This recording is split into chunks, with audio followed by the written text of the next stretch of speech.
আপনারা অনেকেই হয়তো ভাবেন এক খণ্ড জমিতে হয় গাছ লাগাবো না হয় অন্য কোনো ফসল। কিন্তু আপনি কি জানেন এই দুইটা একসাথে করলে আপনার মাটির উর্বরতা বৃদ্ধি পাবে, ফলন বেশি হবে এবং ব্যয়ও কম হবে।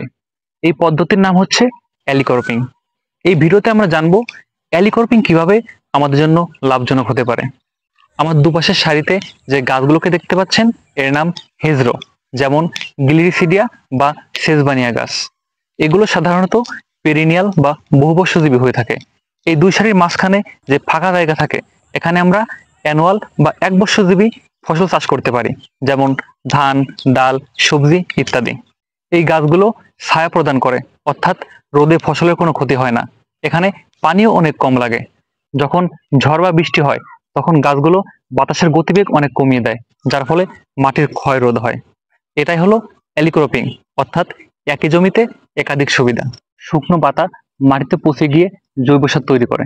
এছাড়াও গ্লিরিসিডিয়া গাছ মাটিতে নাইট্রোজেন যোগ করে, এটাকে নাইট্রোজেন ফিক্সিং বলা হয়, যার ফলে মাটির গঠন অনেক ভালো হয়। এটা পানি ধরে রাখে এবং সারের অপচয় অনেক কম হয়। আমাদের দেশে সাধারণত গ্লিরিসিডিয়া বা সেজবানিয়া গাছ ভালো কাজ করে। এর মাঝে আপনি ধান, ডাল, মসুর বা যে কোনো সবজি চাষাবাদ করতে পারেন। তবে অবশ্যই খেয়াল রাখতে হবে এই ফসলগুলো যেন পর্যাপ্ত আলো পায় এবং সারিগুলোর যেন বেশি ঘন না হয়।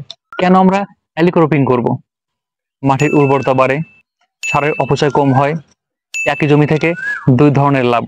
এছাড়াও এটা একটা পরিবেশ বান্ধব, অর্থাৎ কার্বন ধরে রাখে, আমাদের ছায়া প্রদান করে। এই পদ্ধতি একটি টেকসই কৃষি পদ্ধতি।